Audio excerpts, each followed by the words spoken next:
African safari and may include animal kills and carcasses. Viewer discretion is advised.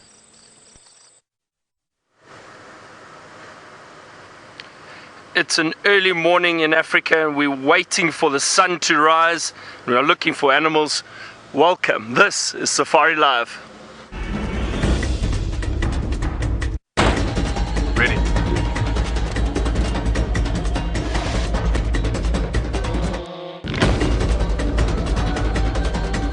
Standing by.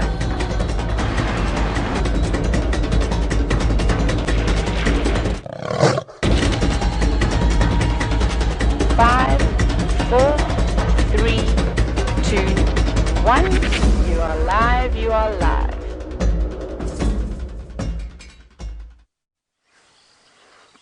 Good morning, everybody, from Djuma and from the Safari Live team. Beautiful glow in the sky at the morning. This morning, we're just waiting for the sun to rise. Wonderful silhouettes. My name is Byron, and on camera with me this morning is Dave. We've also got James and Jandre on the other vehicle, and Jamie will be heading out with Craig, I'm sure, on walk a little bit later. Kirsten and Louise, I think, Kirsten and Jerry are in the final control this morning. And we are coming to you live from the northeastern part of South Africa. It's a beautiful morning. It's about 74 degrees Fahrenheit. And so quite cool. I'm sure it will warm up a little bit later. And we are probably in search of some leopards this morning. Now, yesterday we had Karula with her 2 cubs on a kill. And we are going to head into that area to see if she's still around or perhaps if she's hoisted the kill during the course of the evening. I'm not sure what James's plans are yet, but we will find out from him shortly. So let's continue and see what we can find. And don't forget, everybody, we are completely live. So send us your questions and your comments either via Twitter at #SafariLive. Otherwise, email us with questions at WildEarthTV. And we love hearing, oh, here we go, there's a little scrub hare in the road. There we go. A nocturnal scrub hare that I think is getting ready to head to bed. Probably going to look for a thicket to hide in. I'm not shining the spotlight directly on it, just off of it so you can see it. We do still have to be quite sensitive with these little nocturnal animals. Now this scrub hare has probably been foraging for food during the course of the evening, and it will go and look for a dense, thick area and go and rest during the course of the day, and then this evening come out again.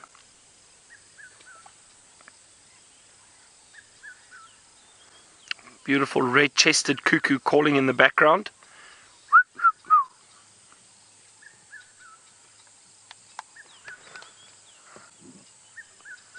It is a lovely time of the day, these early mornings,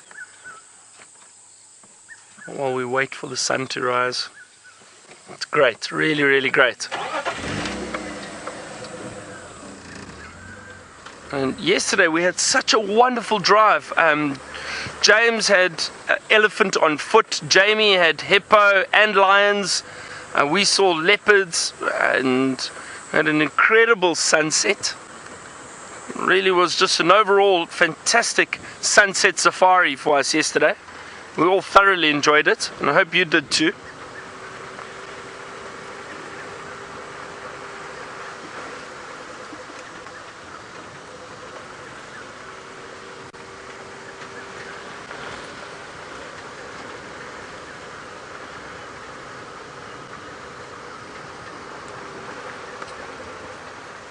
I'm probably still dark enough for the spotlight, so I'm still just using it a little bit to see if we can't spot anything interesting.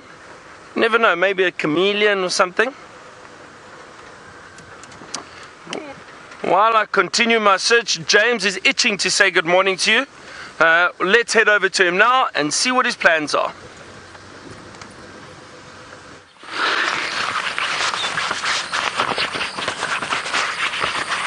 That's the kind of joke that Byron would appreciate.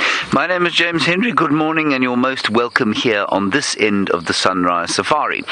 I have turned around, if you were watching the pre-show to the show, the male lions that we saw yesterday down by Chelapan, which is probably about 1.6 kilometers, that's conveniently 1 mile away from here, have come back up the road, but I think they did it pretty early on in the morning.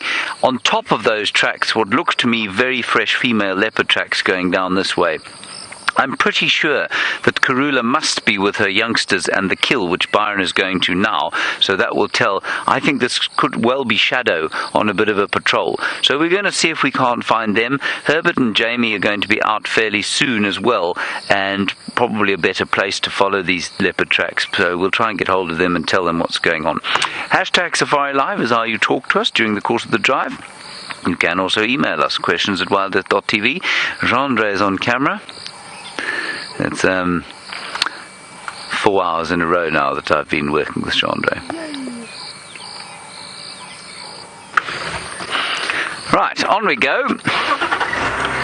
Let's see what we can find. I believe the weather to be, let me tell you quickly. I believe it to be about 23 degrees Celsius right now, 74. I was absolutely correct according to the weather report, which means I'm probably talking rubbish because the weather report is never correct. 23, 74. Now the tracks go down, wandering down here, and this is a typical sort of route that Karula might take. They're on that side of the road. Well, the males have come up in a big sort of phalanx all together.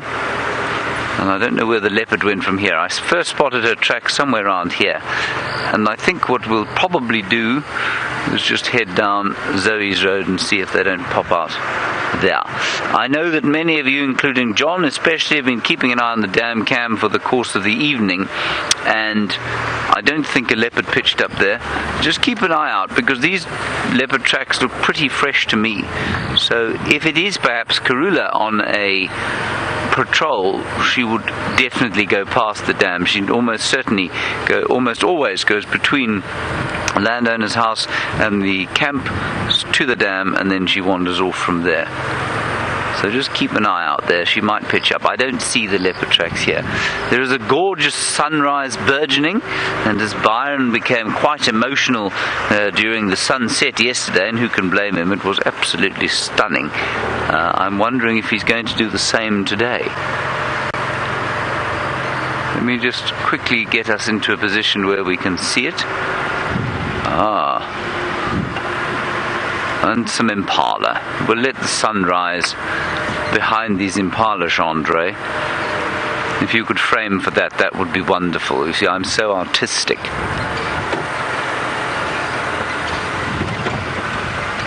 Say when. There we are.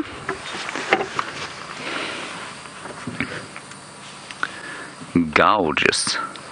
A small herd of Impala, which looks almost like a family unit, but is quite by chance in that position. 5 ladies, young ladies, because they don't have babies with them, and an adult male. That's an interesting arrangement here. No babies. Either they've been eaten, which is quite possible, or for the younger ones, they haven't quite reached the point where they can have babies yet. And there they go, running off to do some exercise as the sun comes up. Excellent. Now, I do not see the leopard tracks on this road. I'd hoped that she'd just conveniently come wandering along here. But we'll hand them over to Jamie and Herberto shortly. They'll be out once it gets a bit lighter. And I just think those lions have probably gone well north over the top. Michael, I'll let you in on a secret. You say, has anyone seen Shadow's cub? The last time we saw her, she was heavily pregnant. We think that she is denning somewhere on Arathusa. We're not sure. There have been her tracks going into an area now and again. I think that you'll find that if the den has been found, it's being kept fairly secret. I think there's a great worry that her complete and absolute inability to raise a youngster beyond or to independence is being affected by human activity.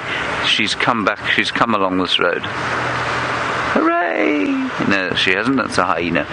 And so I think that if there is a den there, and I'm pretty sure there is, they're probably keeping it very quiet, and that's okay. That's absolutely fine.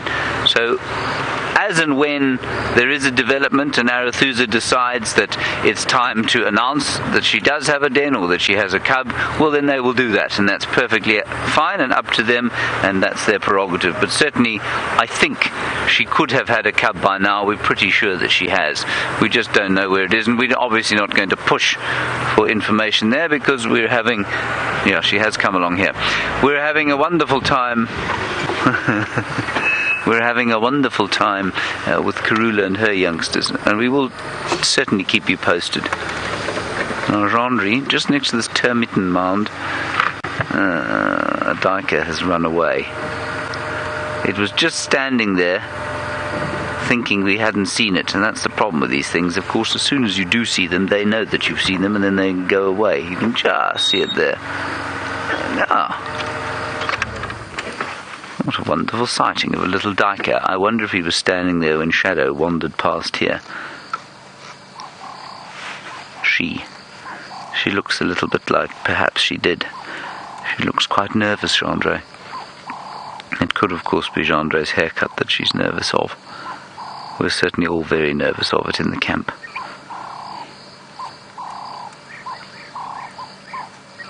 Up above, high in the sky, the European bee-eaters. I don't know what they're catching this time of the day, what insecta are up in that part of the atmosphere. Perhaps the ones landing in my coffee this morning because of my bedside lamp, and now they're flying towards the setting moon. Sorry, the rising moon, actually. Yeah, well done, Gendre. That, we could tell them that was anything, couldn't we? But that is, in fact, a European bee-eater flying around there. And I'm a bit worried that the temperature is 23 degrees at the moment because, of course, that means it's probably going to be 70,000 degrees come midday, and we will be lying in pools of our own sweat. Apparently it's going to be 36 degrees Celsius here today. Alright, we're going to see if we can continue following these tracks. With any luck we'll come up with Shadzy Baby, and if we don't, well, Byron will hopefully have an update on Karula. Go and ask him. Well, I hope so too, James. Good luck with looking for Shadow. And I just saw a little steenbok running off through the long grass, but it seems to have disappeared. Small antelope, the little steenbok. Very shy, and they do move very quickly through the long grass, and you can imagine with the bush being so long or thick at the moment. It's not long. It's they can hide very well. Oh, I just saw it dart off again. It disappeared. It's now run back behind us. I think I'm going to put the spotlight off now. No need for that anymore. Now, I'm not far from that position where we had Karula yesterday, so let's hope. I'm curious to see what happened. I wonder if she decided to hoist that kill into a tree. There wasn't really a tree I think that would have been easy for her to hoist the kill into close by, so if anything she would have probably had to drag it a little bit, but we know leopards will often do that. And what I might just do is just have a look around that waterhole first, where we were yesterday, where we went to go and drink, because there might be a chance that they're around there. So I'm just going to check here quickly. We're at this waterhole now.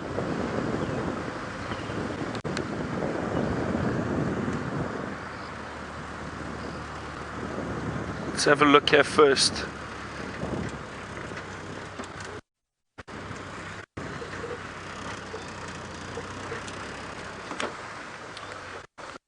Don't see any sign of a leopard around here at the moment.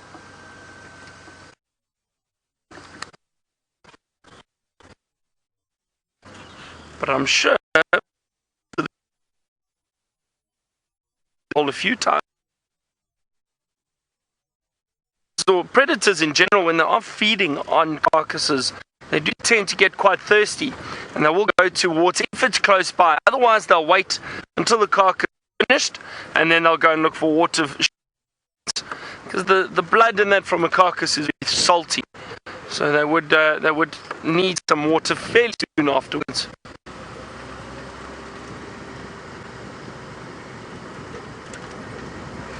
Yeah, I'm going to go into that position where Karula was. I'll have a quick look around, and while I do that, let's head back to James. There's a lilac-breasted roller, sorry, just flew over us. Let's head back to James, get an update from him. Right here we have come to the junction of the Belanites tree. There is the enormous Belanites tree. Excuse my not looking at you. Shadow's tracks are doing exactly as predicted and turning along this road. I really think these are quite fresh. And they are heading towards Arathusa. I'm going to drive a little bit quicker, just see if we can't catch her maybe. And Roger, very good question from you at this juncture of our lives as we follow Shadow. You say any word on Sindile sightings. Now, for those of you who have just joined us, perhaps Sindile was the one leopard or the one cub that Shadow almost raised to independence, and I'll tell you his story shortly. But Roger, has not been seen for some time. I think the last sighting I had of him actually in this area. And he wandered off to the south, and he hasn't been seen since. And he was, of course, collared at the time, but his collar was then taken off, and he was left to carry on. Jandri, won't you just stick the camera on that termite mound there? Thank you. Now, for those of you who are perhaps new viewers, Shadow, a 9-year-old leopardess, must be approaching her 10th birthday by now. Thank you. There's no leopard there. I thought that top bit might be a leopard. And she has yet to raise a youngster to adulthood. Sindile was her second to last cub, and when he was about a year old, it was about 8, how old was he, John? About 10 months old maybe, when he caught a rabid dog. And he was about a year old when he caught a rabid dog, and the dog, of course, is an issue because if the cat eats a dog that's got rabies, it's too going to get rabies. And so he was darted, taken out of the area. He was put in rehab.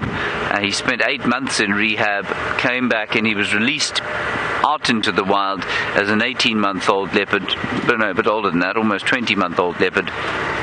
And quite astonishingly seemed to come back into his mother's territory.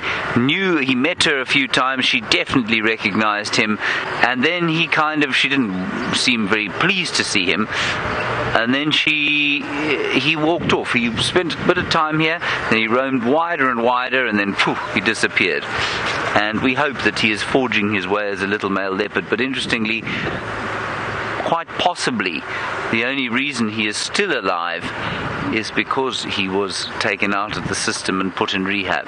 And it's quite possible that had he not caught that domestic dog, that he would not have survived, because she keeps coming into estrus. As soon as her babies are about 3 or 4 months old, she comes into estrus again. And then she stops looking after them when she falls pregnant. I don't see her tracks anymore. We'll just pass along here into the clearings. We might be very lucky. Right.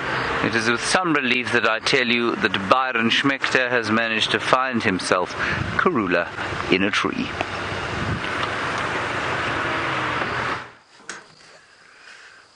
James, it's not Karula up in the tree. It looks like the young Shungile. Now, Karula was up in a tree. She jumped down, and she's just gone and laid down in some long grass. We can't see her now, but she's very close to us. Well, hopefully she'll stand up and we'll be able to show you her. But what a wonderful tree for this young leopard to climb. Now, it's actually incredibly high. Amazing how agile they are, able to climb these trees. Now the carcass is still in the same position. So Karula obviously didn't feel like she was threatened, and I mentioned it yesterday, with the long grass at the moment, and the very thick bush, it often masks the scent of a kill fairly well. So leopards don't necessarily have to hoist their kills as much. But have a look at that large marula and that leopard right up and lying on that branch. And you know, some people think that leopards are up in trees all the time. It's not the case. We're very fortunate that these young leopards, and Karula also enjoys climbing trees and enjoys lying in the trees now and then. It's not often, but it does happen. And again, there's probably a nice cool breeze up there, nice little vantage point for them to look around, survey the landscape and see what is around them.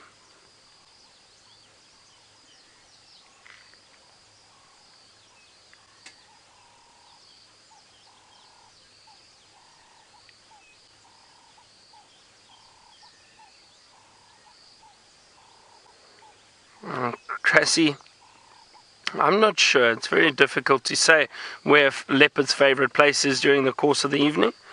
I would say they probably just lay on the ground. I mean, if there was a tree, possibly that was close by and very comfortable, they may go and lay up there. But we need to remember, it's more comfortable for a leopard to lie on the ground than it is up in a tree.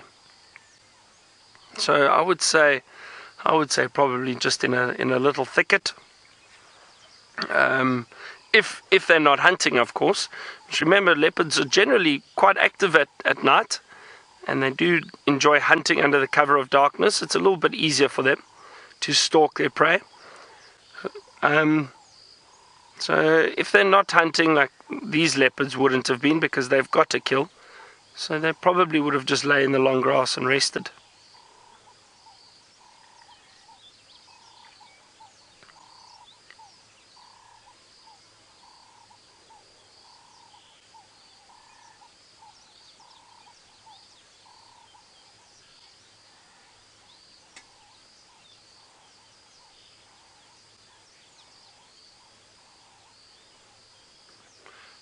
Can't wait to see if this young leopard comes down, how it's going to get down. I think it's going to be quite entertaining to watch. So we'll definitely sit here for a while and just have a look, see what they get up to. I still don't have any sign of the other cub.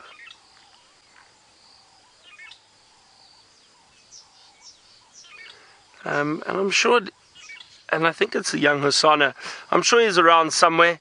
Not sure where he is. Now, Jungle, you wanted to know, how often do leopards hunt in trees? I'm not sure if you mean how often do they hunt from the trees. I mean, obviously hunting in the trees, it wouldn't be anything that they would really go for. However, I've seen leopards. I've seen a leopard go and hunt guinea fowl out of a tree, as well as monkeys out of a tree.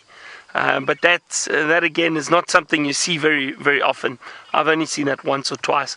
And we've also seen a leopard that's actually climbed all the way up into a tree and raided a fish eagle nest, which is also very, very rare. But I think that was an old leopard that was very opportunistic and looking for any bit of food it could find, and it raided a fish eagle nest. And that is very strange.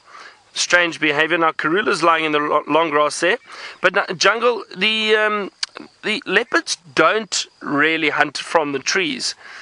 I have seen documentaries with leopards jumping out of a tree onto an impala or unsuspecting antelope walking underneath the tree, but again, that's very, very rare. Usually they are ambush predators. They try and stalk their prey through the long grass or through the bush and get very close before they hunt.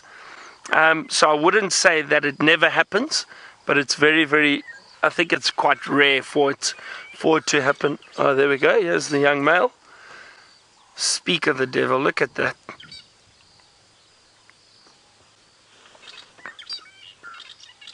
Good morning.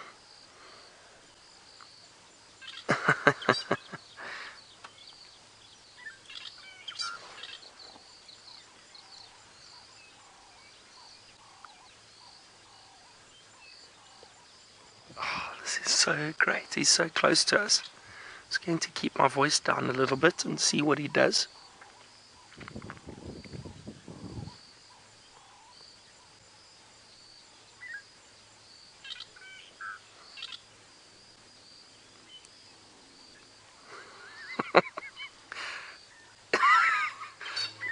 It sounds like Osana has got a very upset stomach.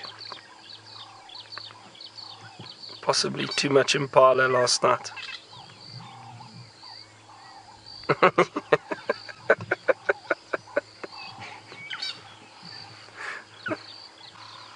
I really hope the smell does not drift this way.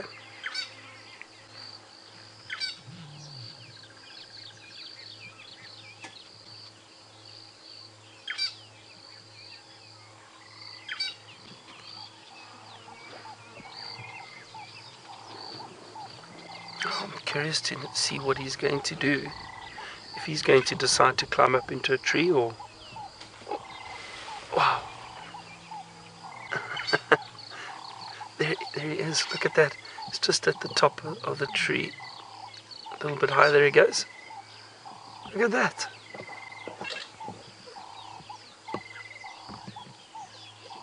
As I said, these young cubs or young leopards are always incredible to watch, just purely because they're so active. They're up and down trees, they move around a lot, they're exploring. All of this is exploring, learning about their surroundings, and also probably working on their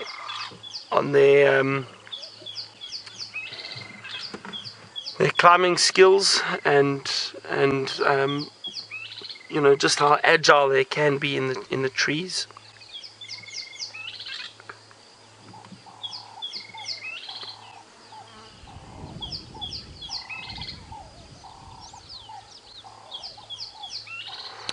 Now, Cressy, that's a good question, and I'm glad you asked that, because I do sometimes think it is very difficult. You want to know, how do we distinguish the leopards? So, Cressy, with this situation, it's actually fairly easy for us, because it's the adult female, which we can see she's a bit older, and obviously bigger than these two youngsters. The young female, that one up in the tree, is much smaller than the young male. The young male is actually almost the size of his mother at the moment. He's just walking through the long grass here. But we can see he is still a young leopard.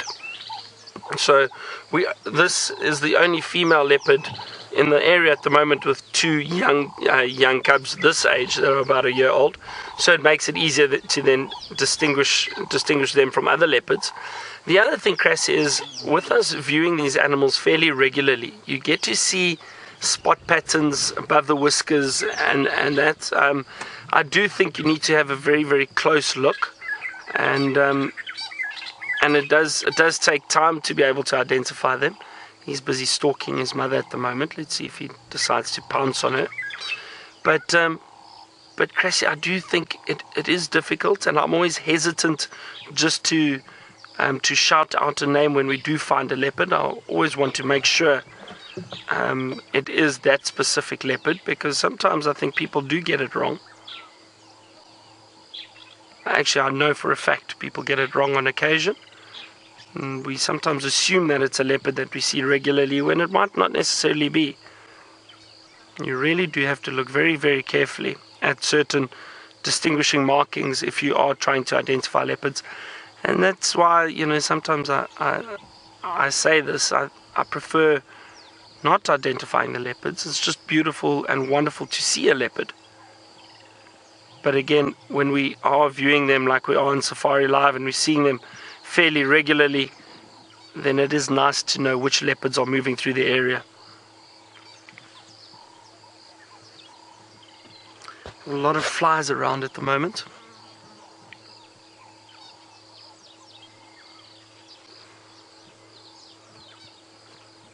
Now, this is great. Yesterday we saw the young female being very playful with her mother and rubbing up against her and sitting in front of her. Now watch how you can see Karula every now and then hissing and snarling at the young male. She doesn't. I mean, she's playful, but she doesn't. She doesn't want her cub sitting on her. That's for sure. Look at that. Interesting. Now, as I said, when they get a bit older, you'll see she will start hissing and growling at them a lot more, and those are all signs that she's pushing them out. She's going to try and get them to move on and become independent. That usually happens at about 1.5 years, on average.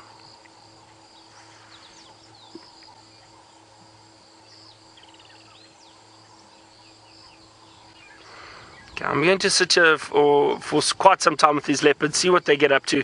Let's head back to James for an update, and he's got a beautiful sunrise and a bird to show you. Wahlberg's Eagly, and we're sitting here, everybody, at Red Dam, wondering if Shadow is going to come out here. I lost her tracks just after I last saw you, couldn't find them again, and I suspect that she's headed this way. This is where we think around about she could maybe potentially have had her den. So I came here. Those tracks to me looked extremely fresh. So I found where they came out of this area sometime before they walked down the Vuatella main access, which was where we found them. Down Zoe's Road, her typical shadow marking sort of path, and I'm pretty sure she's around here somewhere. That is not for 1 second to say that we're going to find her, because as we know, she's a wily old character. Let's just go a little bit forward. I don't want to start the engine because I rather want to have another look at that Wahlberg's eagle and see what other birds there are here. So Jeandre is going to have a wonderful time leveling the camera in this. We have another look at the eagle. There we are. Now this is quite a nice Wahlberg's eagle. I think it's a sort of a variable coloured one. It's probably a juvenile. You can see it's a little bit scruffy, but you can see chocolate brown on the back and pale on the front, but not that white colour of the pale morph. So I think an adult. Not an adult. I think I think a sort of hybrid between the pale morph and a chocolate morph Wahlberg's. There it goes. And probably, I don't think from this year, but quite possibly a fledgling from this year. They grow unspeakably fast, do the leopards, not the leopards, the birds. I've lost my words today. I'm just easing down the way here. And we'll just see what other birds there are that side. That's quite a pretty picture. I did see a 3-banded plover. I've nearly been attacked by 100 dragonflies. Can you see the 3-banded plover? It was here somewhere. And you can definitely hear the sound of the grey-headed sparrow going choop, choop, choop, choop, choop, choop. No, I cannot see the 3-banded plover. We've got him. Well, there is a lapwing, a blacksmith lapwing. Hello, Alexander. While we watch a blacksmith lapwing eating an ant wandering on the surface of the shores of the water, you say you have just found the show, and can I tell you which piece of land we're on? We're in South Africa, which is the southernmost country in Africa. We're in the northeast corner of that country, in the iconic Kruger National Park, and we're on the western fringes of the Kruger National Park. Have you heard of the Kruger Park, Alexander? It's 8.5 million acres of contiguous wildlife land, 3.5 million hectares here in the northeast corner of South Africa. Extends east into Mozambique and north into Zimbabwe. So that's where we are. Lovely to have you with us, and thank you, Alexander, for sending through a question and for taking the time to watch us. I hope that our relationship will be long and fruitful. Now, Jeandre, I know that your very favourite thing in the world to film is a butterfly, but have you ever tried a dragonfly? It's not easy, is it? It is? Oh, good. Well, there's some quite interesting behaviour going on there. It is in the way. It's there. The two of them together. There. They're mating. And it's an astounding arrangement that what happens is the female... the male grabs the female behind her head. He's got these special claspers on the end of his abdomen. And he clasps her on the back of the neck. And then what she does is twist her abdomen round to his opening, which is on the underside of his abdomen there. And she takes transfer of his sperm cells. And then, if you watch them now, you'll see that they keep dotting onto the surface of the water there. That's the female laying eggs. So she touches the surface of the water with her abdomen, and out come the eggs into the surface of the water.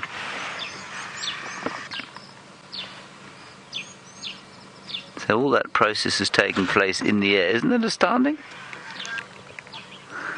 Right, we're going to go straight across to Pyjamas Patterson. She is not in her pyjamas. She's on quarantine watching the sunrise. I'll have one last look for Shadow.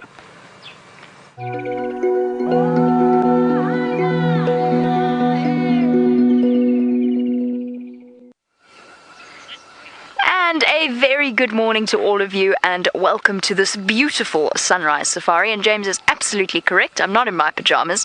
I should just wear my pajamas one day just to flummox him. If you are new to these live safaris, my name is Jamie, and this morning Craig is on camera with me once again. Craig, you excited to go walking? I'm excited to go walking. It is such a beautiful, beautiful morning. Craig and I have been waiting patiently, twiddling our thumbs, waiting for the sun to rise so that it's light enough to go walking on foot. Obviously, you don't want to go walking or stumbling about in the bush in the dark. Now, I would introduce you to Herbie, but he's vanished. So we're not out here alone. We're very ably assisted by Herbert, our game scout and tracker, and of course, fully qualified guide. He helps to sort of wander ahead and make sure that we're not about to stumble blithely into something unexpected. I was going to go and help James track Shadow. At least that was my plan. However, I think it sounds like she might have gone on to Arathusa, which unfortunately means we won't be able to go and help him track her down. And I know that James has been chatting a little bit about the possibility that she might have a den site somewhere, possibly around there.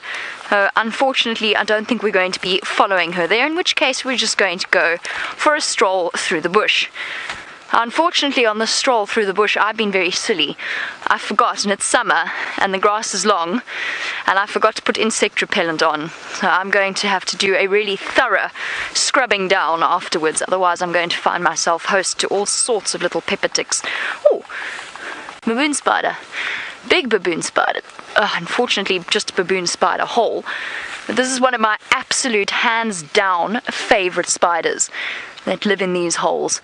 Old world spiders, basically the South African equivalent of a tarantula, and this is a particularly large one, so probably full-grown female, since they're the ones that make these sort of holes down into the bottom of the ground soil, and then of course covering it with quite a thick layer of silk that they put around the edge, mostly to stop water and dew and so on falling in and making their nests wet, essentially. So a very big spider that pops out, goes out at night, goes off hunting. So when she comes out, she'll break that apart. She'll come out, she'll actually eat it. She'll redigest the silk so that she doesn't waste any resources, and then off she will go. And it's impossible really for us to determine which species of baboon spider, but they are definitely my favorites. There's one that lives in our house in Hoedspruit, and my brother is fiercely afraid of spiders. And this particular one happened to be sitting on the wall. And we were up bright and early because we were going to go into Kruger when I was last on leave. My brother walked past it about 3 times without noticing, and I kept sort of glancing at my mum, waiting for the moment of discovery. And when he did finally see the spider on the wall, he launched himself. He basically launched himself across the room and to the other side. So they definitely inspire some interesting reactions in people. I'm trying to sneak up on a bird, and I don't think it's going to work. But there is a woodpecker tapping away. I think the babblers are going to give me away. There's a woodpecker somewhere here tapping away on, I think, on this leadwood. I want to see if we can't creep up and get it on camera. I'm not even sure. You probably can hear that. Can you hear that tapping yet? Or not quite? Quite loud. I think he's in this leadwood tree. Of course, walking about in summer is an absolutely wonderful way to experience the bush. You get all of the insects and various little things that you don't really see.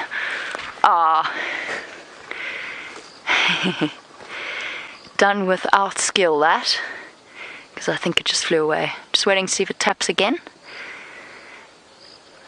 Nope. Just flies. I have a feeling it is going to be a scorching day. It is going to be very, very hot. I've already put sunblock on. Craig, did you put sunblock on? No. Oh dear. Oh dear. Apparently it's going to be 36 degrees today, which is very, very warm. It's going to be very hot. Can you squeeze through here, Craig? I think we can. Duck around. It is going to be very warm. I've already put sunblock on, and of course I've got my giant hat that James is very rude about. He said I look like a bus conductor. He said my previous hat I looked like Oliver Twist, and now I look like a bus conductor.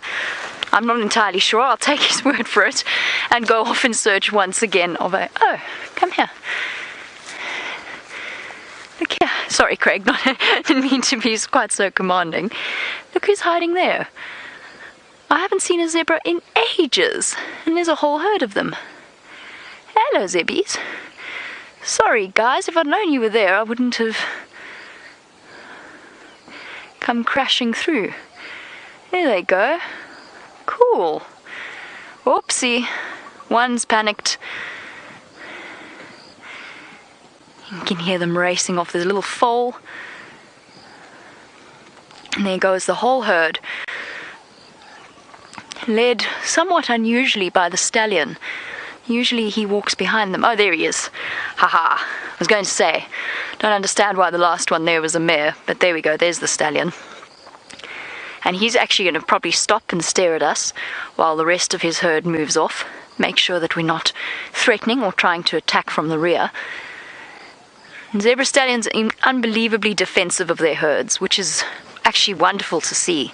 I've seen a zebra stallion trying to fight off hyena before, and unfortunately for him, his foal was already dead. But he tried multiple times to go up to them and chase them away from the foal and get it back. And then they'd turn around, they'd gang up against him, chase him away, and then he'd sort of regroup and come back around the other side. So they are very, very protective.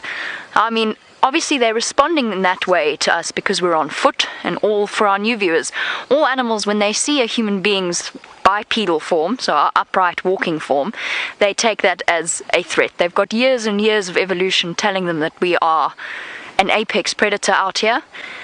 And that's why, unfortunately, they ran away from us. I didn't see them because they were hiding in some very dense vegetation. I didn't see them, otherwise we could have given them a sort of a slightly wider berth. But as it was, we walked straight at them, which immediately put them on edge. When you're trying to approach an animal, particularly on foot, you kind of want to do it obliquely, at an angle. If it's right in front of you, you try and go around that way. Alright, so while we go off in search of cool insects and other such things to show you and pretty flowers, let's go back to James, who's found a beautiful bird.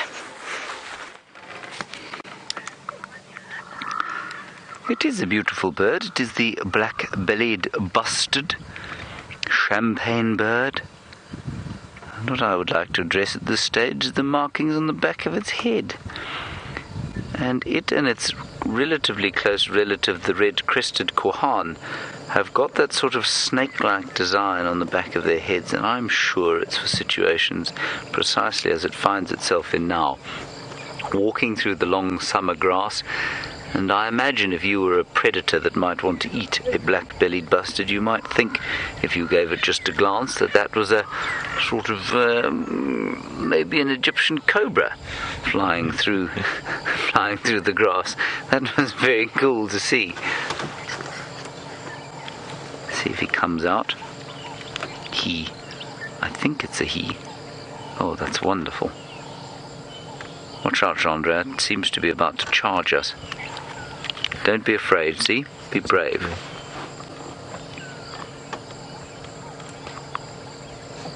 And the most glorious light there, isn't it lovely? Hot. Did you get that, everybody? Never get tired of hearing this bird call. Marvelously amusing. What?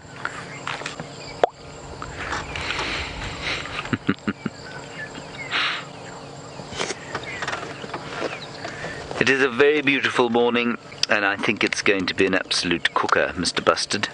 Yes, a cooker, that's what I said. Yeah, you're going to have to find some shade. He looks a bit surprised with life, I find. And I think he'll do his call again now. It's a territorial marker telling all the other bustards where he is.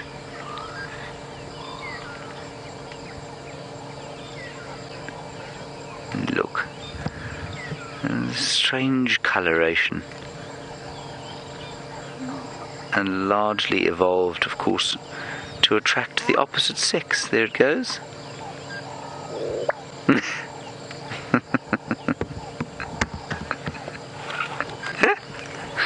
I don't know why I find that so amusing.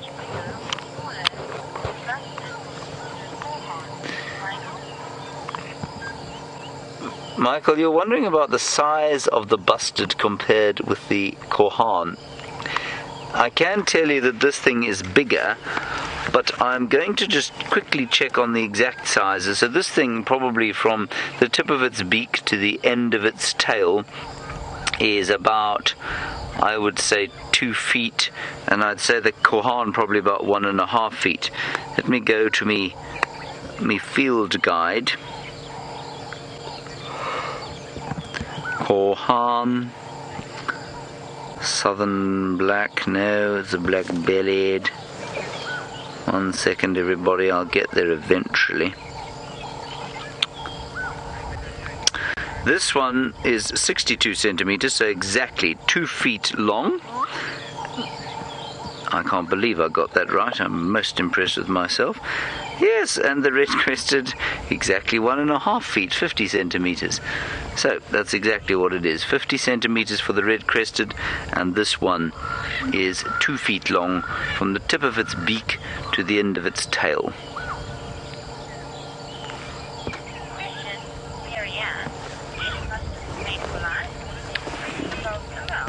And Marianne, while I have my... oh, this is actually really quite interesting. While I have my bird app open, you say, do they mate for life, or do they mess around, I think was the term you used.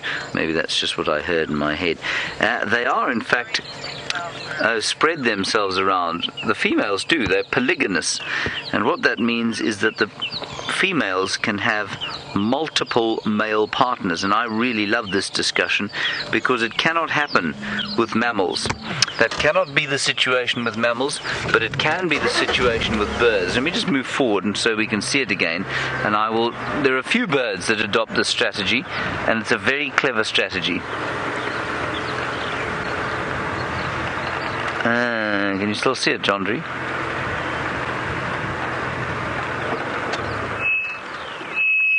I'm just going to park here while we talk about this, and I'm just quickly going to go. So it says no evidence of pair bonds at all. Females always nest away from display arenas. Males gather in loose leks, blah, blah, blah, blah, blah. I just want to quickly check that I am not going to tell you a lie. I'm not going to tell you a lie. So what will happen... Eggs laid. What will normally happen with a polygynous animal like this is that the female will lay eggs in a male's territory, and he will then tend the eggs. So she can have multiple partners and still effectively breed. And that is because she lays eggs and the babies develop, obviously the embryo develops external to the body, which means that she does not have to be responsible for the pregnancy side of things. Now in a mammal, of course, that's impossible, because a woman or a ewe or a cow has got to carry the baby to term and then look after it, which means that she cannot have multiple male partners and breed more. I mean, she could have multiple male partners, but it's not going to make her breed anymore. or pass a genetic legacy on any further. But with birds, that is completely not the case. And the African jacana is the most famous example of birds that do that, where the female will lay in multiple nests and the male will look after them, because, of course, the embryo develops external to the female body. So, I think that's rather interesting, don't you? In a mammal, totally impossible. The bird has disappeared, so we're going to carry on. And Aaron in New Zealand, while I've got the bird app open, you say, is this the only bustard that makes a popping sound? Well, we can listen to every single bustard we have. Let's go to the Denham's bustard. Do you pop, Denham? Apparently the Denham bustards there is no sound for the species, so no. Let's go to the next one, the Ludwigs. Oh. It goes pop. So that makes a sort of popping sound. That's very interesting. It's quite intimidating, really. Okay, that's the Ludwigs. Here's the Corey bustard. Imagine you heard that. You'd think you were being charged by a leopard. That's the big Corey bustard, the world's heaviest flying bird. Wonderful sound. Red crested, we know, doesn't it? It goes.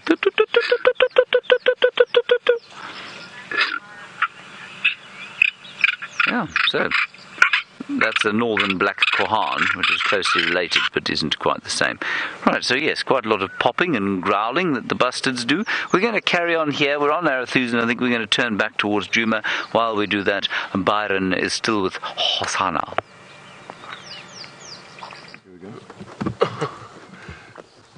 Hosanna was just in African wattle, but he's climbed down, jumped down his run, threw out into the open.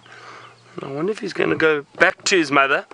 He came back to where the carcass is. Now the carcass is still stashed or hidden under this tree. Actually can't really see it too clearly, but let's see, there's some golden light coming through now. I will move. Let's just see where he goes first. The flies are attacking us viciously this morning. So if the camera shakes a little bit, it's because Dave is being attacked and bitten.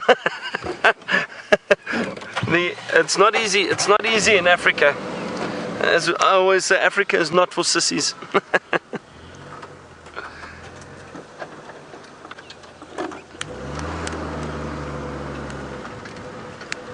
Let's just see where he's gone. I think he's heading back towards Karula. No, but she is...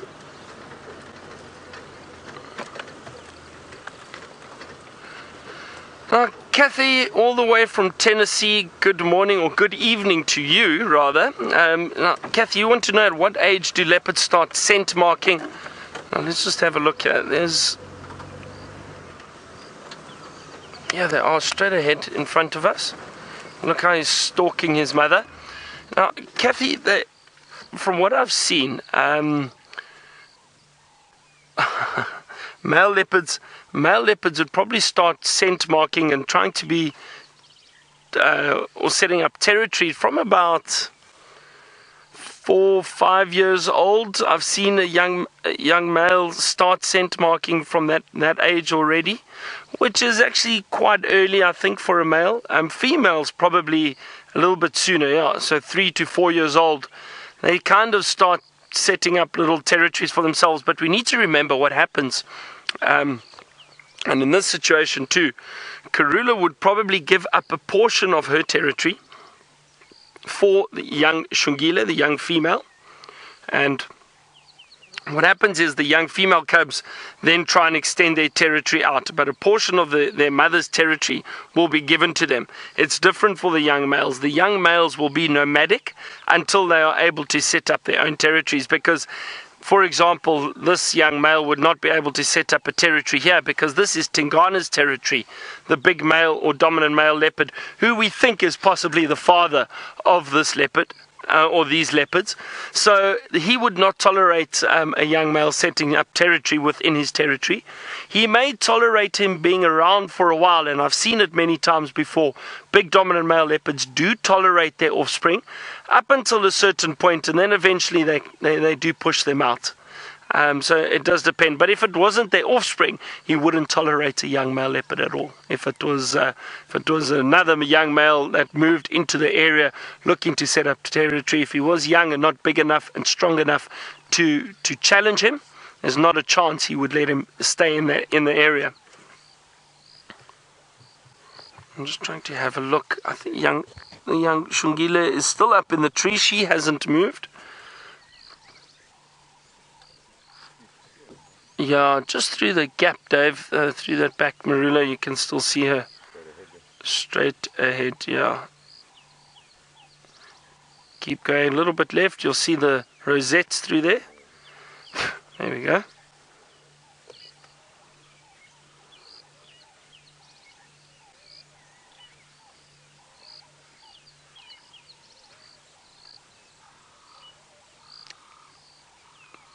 Now,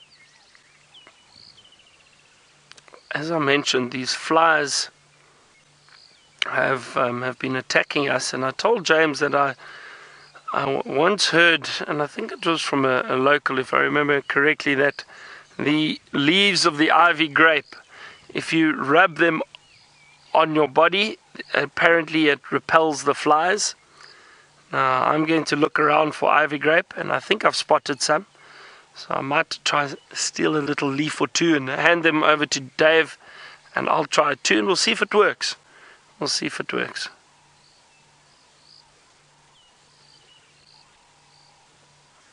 Because there are a lot of little biting flies. Now, Elaine, I am not sure. I've never felt a leopard before. You want to know if the leopard's fur is soft or coarse. Apparently a leopard's fur is very, very soft, from what I've heard from researchers, and that a leopard's fur is very soft. Like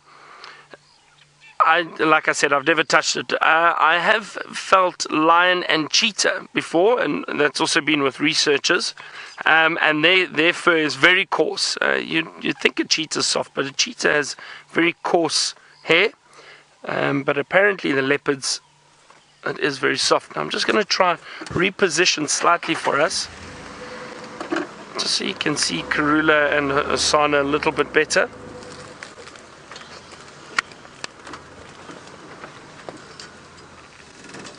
Can you see through there, Dave? Is that a bit better? There we go.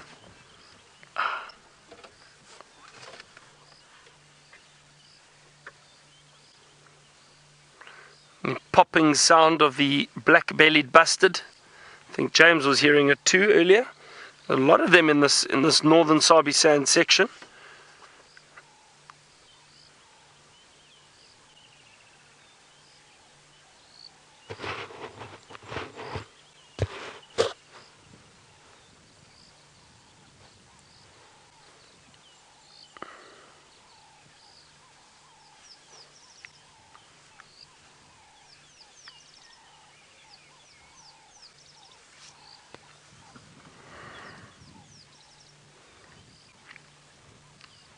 See how she's cleaning him.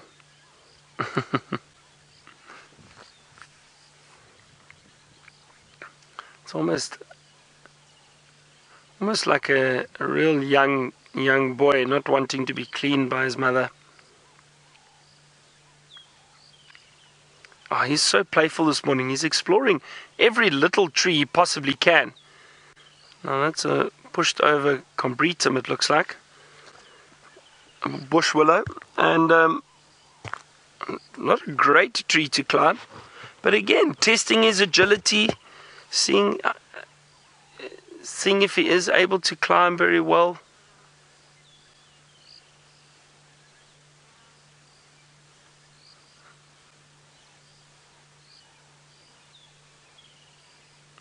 Alright, now speaking about that black-bellied bustard. Oh, hang on a second, Shungila's just climbing down the tree. I just saw some movement. I think we might just miss it. Hey, hold on. Let's see if I can't get a glimpse first. Sorry, James, I know you've got a bird, but just hang on 1 second. I'd like to see this leopard jump out of the tree. There she is. Hold on. Oh, quickly.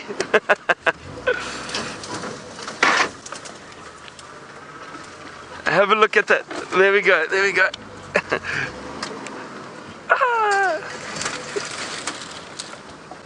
And I'm actually just going to position here, because if she does jump down, we might get a lovely view from here. There we go.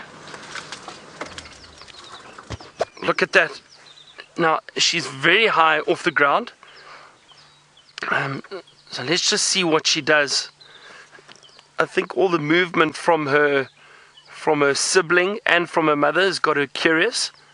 Now, what I assume she's going to do is try come down a little bit, and probably the last 1.5 meters or so, she will leap off the tree into the ground. I have seen leopards turn around and go down backwards before from really high trees, especially when they're not experienced climbers. So let's see how she's going to do this. Almost looks as if she's regretting her decision to climb this very big tree.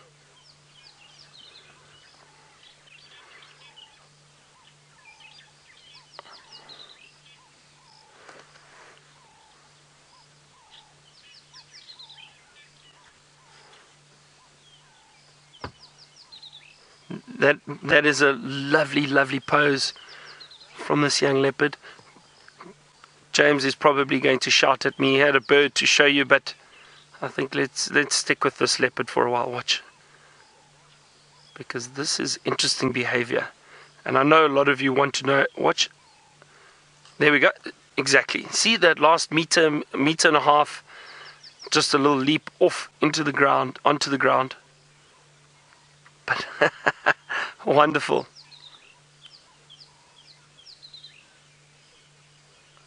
All right, well, James apparently still has a bird, so let's go to him so he can show it to you.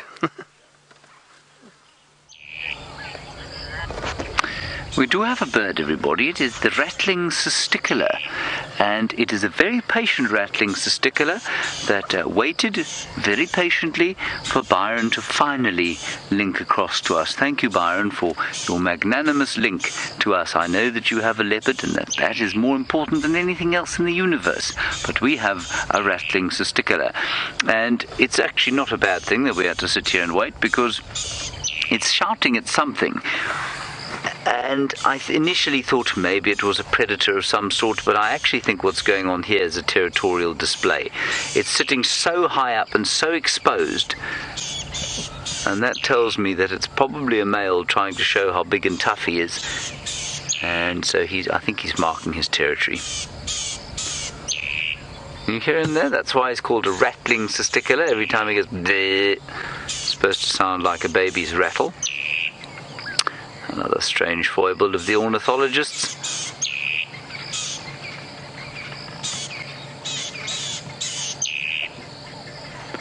He's putting a lot of effort into his song there.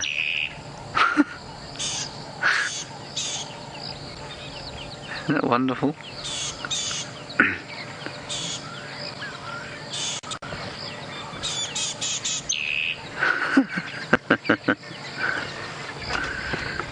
Marvelous.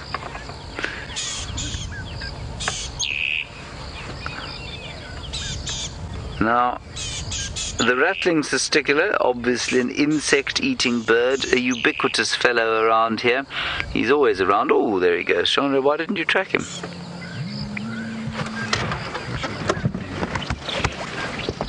He's just in here. And interestingly, they nest just underneath these trees. Now, I wonder if there isn't a nest somewhere in here. They don't nest in trees.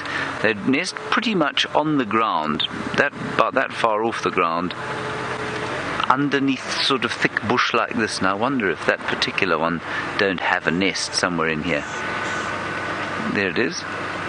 It's still sitting on the top of a tree. Don't worry about it, Chandra. You'll burn the camera if you try and turn it towards that sun.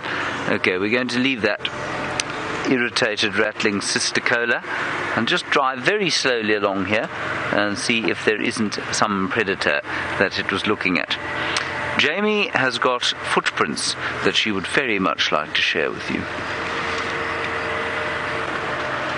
I would very much like to show them to you. Sorry, there's something spiking me in my back all of a sudden. The good news is apparently Shadow hasn't crossed Triple M, or at least James hasn't got tracks of her moving into Arathusa, which is great news for us because it means that we can try and help him out and see if we can't track her down. But the reason that I've stopped here is, first of all, because these tracks are so beautiful in the morning light. And I mean that genuinely. There's nothing more lovely than seeing fresh leopard tracks on soft soil heading off in the direction that you're going in. The reason that I've stopped here is because we've actually got a nice combination of tracks. We've got leopard tracks and we've got hyena tracks all combined together in this thin little strip. And it's quite tricky initially, if you're not used to it, to try and make head or tail, or foot or tail of it, I suppose would be a better way of describing it. Now, first of all, the leopard tracks are much fresher than the hyena tracks, and I know that because there's places like, for example, where did I see it? Oh my gosh, the lights just changed. I think it was here. Yeah, it was here. There's places where the leopard track actually falls over the hyena track. But for new people or people who are new to tracking, this can be a very, very confusing situation indeed to try and figure out which is which. So first of all, this is a beautiful little leopard track. Now we've got to be careful. We're saying it's Shadow. We don't know that for certain, but Shadow does have incredibly tiny feet, very tiny, delicate little feet, and she does often walk this section. But for our new viewers, big cats have 3 lobes at the back of their foot. So in other words, where if you were to walk, that heel impression that you leave behind, if you were a big cat, you would have 3 lobes there rather than 1, like a human being. So there's 1, 2, and 3 of her back foot, and there's her little toes, 1, 2, 3, and 4, pointing, so she's going in this direction. This is her back foot because it's much more elongated, it's narrow and elongated, compared to her front foot, which is much rounder. And there's places where she's fallen, as I said, on top of the hyena tracks. Now, the fun thing about tracking, generally with big cats, not so much with hyenas, is that you can actually tell whether it's their right foot or their left foot, which might seem like a very basic thing to say, but let's say you only had one track, not a series of tracks walking along the road, because then it's easy to tell right foot from left foot. But if you hold up your fingers, just like this, your middle finger is your longest. So these are the equivalent of the leopard's toes. Admittedly, they have a completely different foot structure, but the fingers are basically the equivalent of the leopard's toe. Ignore the thumb, because that doesn't show up in their tracks. So whichever toe is longest is the equivalent of the middle finger in the track, which immediately tells you if it's left or if it's right. Obviously, because you've got the 2 of them there. So we know that this is her, for example, if we look here, this toe, so 1, 2, 3, 4, this toe is the longest one. So this toe is the back, this foot is the left foot of her back leg. And then hyenas, just to compare and to contrast, because that's actually why I stopped here, they have a very distinctive track. First of all, even a small hyena is going to be bigger than a female leopard. This is the back foot of the hyena. It's much more difficult to see because it's quite a lot older, but it's over there. They only actually have 2 lobes at the back of their foot rather than 3, but it's generally very indistinct. And their toes look like puzzle pieces crushed together. Leopard tracks are sort of neat and beautiful. Hyenas are practical. And then, most importantly, the outside toes, because that's what's going to give it away if you're looking quickly. The outside toes look like kidney beans, if I could describe it like that, in that they've got a shape that sort of looks... This is one toe. They sort of have outside toes that look like this. They're curved inwards, and then the other 2 toes fall in here. That's a terrible hyena track, but that's sort of what I'm going for. That was a shocking example of a hyena track. And then, of course, claws in the tracks, but be careful, because it doesn't always show up in this thick sand. Now, Shimama, you think, or you wanted to know whether or not these leopard tracks could be from Votomi. No. And the reason I know that for absolute certain, I don't know for absolute certain that it's Shadow, but I know that it's not Votomi. The reason I know it's not Votomi is because he's on Nkoro finishing off an Impala carcass with his mum, which is in a straight line, if I had to guess, 5 miles away from where we are, possibly even more. So it's very much outside of his mother's territory. He's too young to have moved to have moved this far away from her territory. So in the next year, would I be able to say with absolute certainty that a leopard track is not Votomi? No. But these are far too small, even now, for little Votomi. His tracks will be bigger than Karula's, and we've seen that with Hosana. His feet overtook his mother's very, very rapidly. And speaking of the royal family and their royal feet, let's go back to Byron and see what they're up to.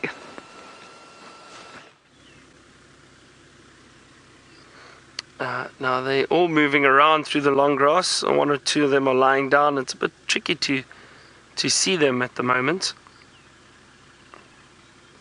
Look like little Hosana moving off there. It's always tricky to see them clearly in the long grass.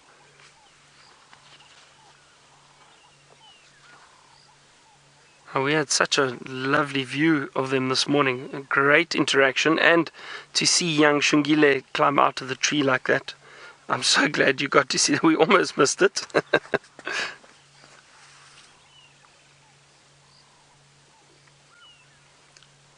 I think what we are going to do is we're probably going to move out of the sighting. Oh, and just look at them chasing one another. Let's just see if they decide to climb that tree again quickly. Hold on.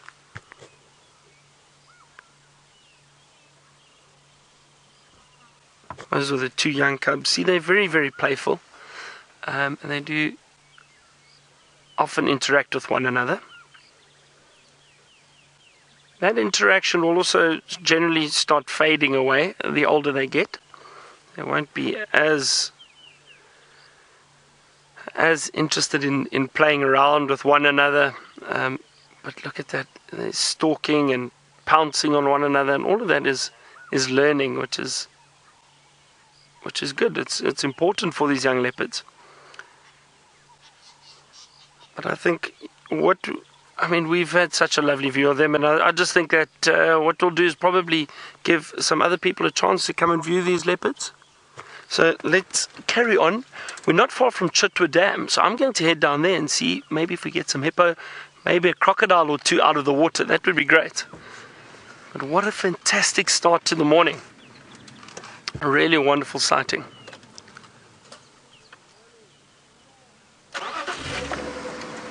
Let me move here quickly.